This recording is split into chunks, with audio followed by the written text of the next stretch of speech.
हुए 75 साल हो गए, फिर भी भारत पिछड़ा क्यों रह गया? कितने देश हमसे आगे निकल गए। आज जब दुनिया में कहा जाता है कि भारत एक गरीब देश है, भारत एक पिछड़ा देश है, बहुत तकलीफ होती है। 130 करोड़ लोगों का सपना है कि भारत दुनिया का नंबर 1 देश बने, भारत एक विकसित देश बने, भारत अमीर देश बने, भारत सर्वश्रेष्ठ देश बने, भारत शक्तिशाली देश बने। 130 करोड़ लोगों का सपना है।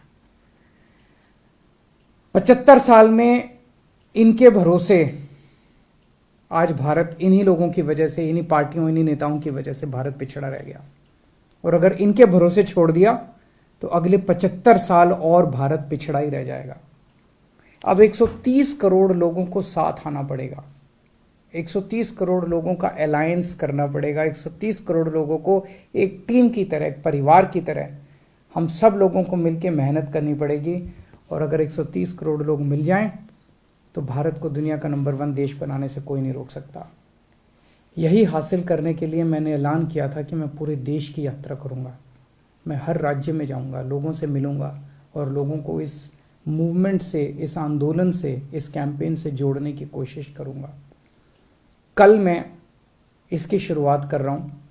सबसे पहले मैं अपने जन्म स्थान पे जा रहा हूँ, हरियाणा में, हिसार में। मैं हिसार में पैदा हुआ था। हिसार में एक गांव है, हिसार के पास सिवानी, वहाँ पे पैदा हुआ था। हिसार से मैं अपनी इस शुभ यात्रा का, पवित्र यात्रा की शुरुआत कर रहा हूँ और वहाँ से एक एक करके सभी राज्यों में जाएंगे, लोगों को जोड़ेंगे।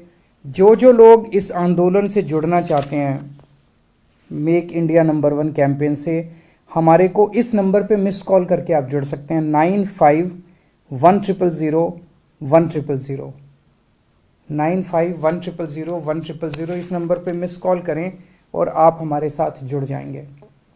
मैंने अक्सर कई बार बोला है कि भारत को दुनिया का नंबर 1 देश बनाने के लिए बहुत सारे काम करने हैं, लेकिन एक चीज कहते हैं ना, necessary but not sufficient condition.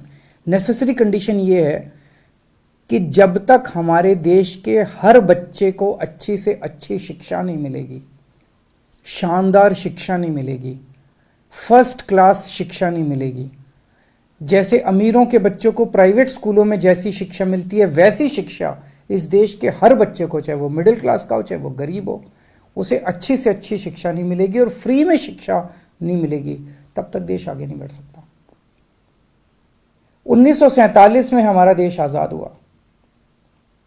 उसके बाद से हमने कई इलाकों में, क्षेत्रों में तरक्की तो की है, लेकिन एक जो सबसे बड़ी गलती रह गई देश आजाद होने के टाइम पे, जैसे ही देश आजाद हुआ था, हमें सबसे पहला काम ये करना था, गांव गांव के अंदर शानदार सरकारी स्कूल बनाने चाहिए थे। कोने कोने के अंदर शानदार सरकारी स्कूल बनाने चाहिए थे। अगर हम उस टाइम ये काम कर जाते, आज भारत के लोग जो हैं वो शिक्षित होते, और एक शिक्षित अगर पूरा देश होता, सारे बच्चों को अच्छी शिक्षा मिली होती, हमारा देश गरीब देश नहीं होता। 75 साल खराब हो गए। कल प्रधानमंत्री जी ने एक ऐलान किया कि 14,500 सरकारी स्कूलों को देश भर में अच्छा बनाया जाएगा, मॉडर्न बनाया जाएगा। बहुत अच्छी बात है, लेकिन 14,500 स्कूलों से क्या होगा? देश में 10.5 लाख सरकारी स्कूल हैं, 10.5 लाख। अगर 14,500 स्कूल एक साल में अगर करेंगे तो 100 साल लग जाएंगे 10 लाख स्कूलों को, 70-80 साल लग जाएंगे 10 लाख सरकारी स्कूलों को ठीक करने में। इतना टाइम तो नहीं है। 75 साल खराब हो गए।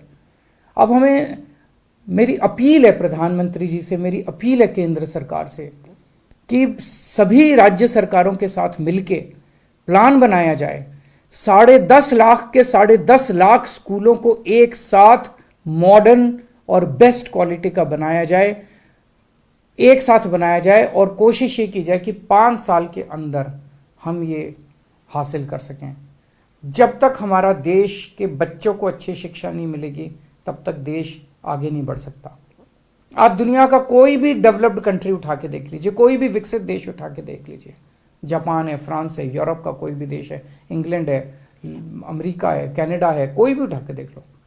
एक देश बता दो जिसने, जो डेवलप्ड हो गया हो, जो आगे बढ़ गया हो, जो अमीर बढ़ गया हो, और उन्होंने अपने बच्चों को अच्छी शिक्षा का इंतजाम ना कराओ। बिना अपने बच्चों को अच्छी शिक्षा दिए हम आगे नहीं बढ़ सकते। तो 14,500 स्कूल तो एक तरह से समुद्र में बूंद की तरह के हैं। 10.5 लाख सरकारी स्कूल है, इनको सबको एक साथ 5 साल के अंदर ठीक करना है।